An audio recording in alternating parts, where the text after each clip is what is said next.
My name is Hal Ray. I'm a chief resident in the Department of Orthopedic Surgery at Duke University Medical Center. Pelvic fractures represent a serious, life-threatening injury that is commonly encountered in the emergency room during the initial presentation of trauma patients. Our goals today are to review the anatomy, mechanism of injury, clinical evaluation, radiographic evaluation, classification, and treatment of pelvic fractures. At the end of this talk, I hope you'll be able to recognize this injury and know the initial interventions that may be life-saving. Conceptually, the pelvis is a ring made up of two innominate bones in the sacrum. The innominate bones are joined anteriorly at the pubic symphysis, synchondrosis, and posteriorly at the sacroiliac joints. The innominate bone is composed of three bones that fuse in adolescence. Those bones are the ilium, the ischium, and the pubis. You can also think of the pelvis as a lifesaver. A lifesaver can't break in just one place. If you bite it, it breaks in two places. Similarly, the pelvis opens up in two places when it breaks. There are many important neurovascular structures that lie in close proximity to the pelvic bones. There's a rich venous plexus that is responsible for much of the bleeding that is seen with pelvic fractures. In addition to the venous plexus, there are numerous branches of the internal iliac artery that may be injured by displaced bone fragments. As we will discuss later, the venous bleeding can usually be controlled with a pelvic binder, but the arterial bleeders sometimes require embolization with vascular interventional radiology. Pelvic injuries are most commonly seen with high-energy trauma.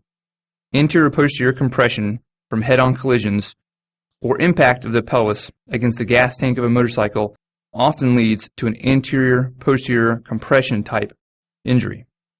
Lateral compression from a side impact collision, or for instance a person in an inner tube behind a boat being swung into a pylon or a dock, can cause a lateral compression type injury.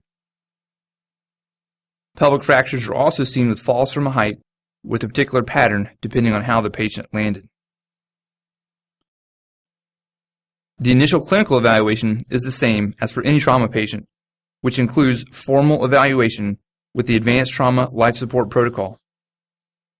After the patient enters the trauma bay on the spine board, the patient's airway, breathing, and circulation are assessed, along with removal of all clothing and assessment of any obvious neurologic deficits.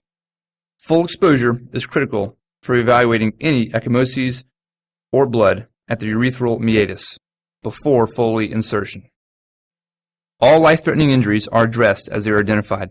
For instance, when a pneumothorax is identified, a chest tube is placed before proceeding with the rest of the evaluation.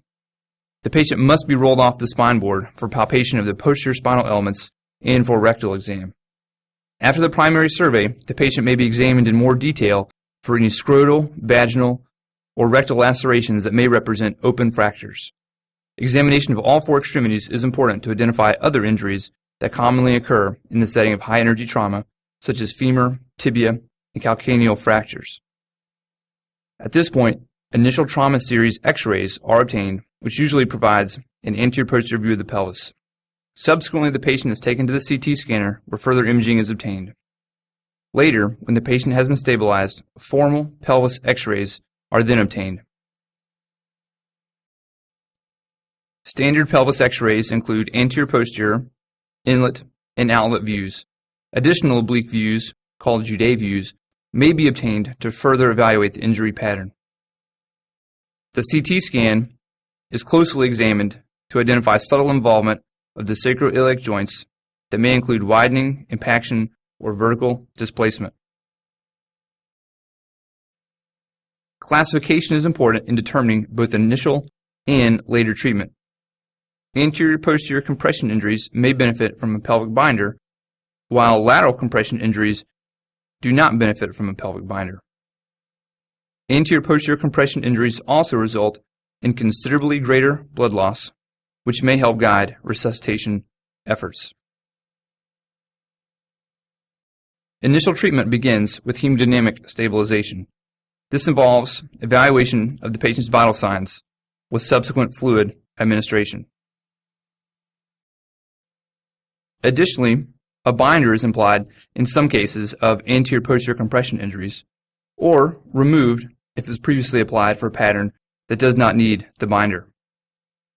If the patient has abdominal injuries that require immediate operative intervention, an external fixator can be applied to the pelvis in the emergency room or in the operating room. The key point is in closing down the pelvic volume, which is greatly increased by even small increases in the radius of the pelvis.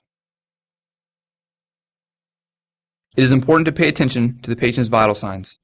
In Class 1 shock, which involves up to 15% blood loss, or approximately 750 milliliters, you may still see normal vital signs.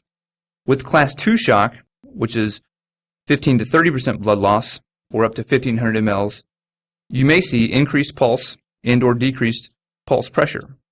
With Class 3 shock, which involves 30 to 40% loss of blood volume, or 1500 to 2000 milliliters, you will first see decreased blood pressure and decreased urine output.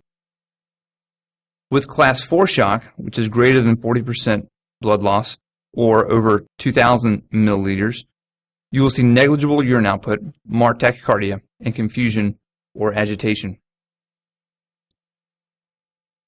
Operative intervention is based on stability. Stable fractures do not require surgery, and the patient may bear weight. Unstable fractures require operative fixation in order to allow patients to begin bearing weight. Most anterior-posterior compression and lateral compression type 1 injuries can be treated non-operatively. Most others, such as APC or LC2 and 3, are treated with an exam under anesthesia and fixation if proven unstable. All patients receive perioperative antibiotics. If patients are transferred in from an outside hospital or have other delays before operative intervention, we often obtain bilateral lower extremity ultrasounds to evaluate for deep venous thrombosis. Post-operatively, patients are mobilized as quickly as possible. Patients receive at least 2 weeks of anticoagulation with low molecular weight heparin or longer if they have not mobilized. Occasionally, patients will receive post-operative irradiation to prevent heterotopic bone formation.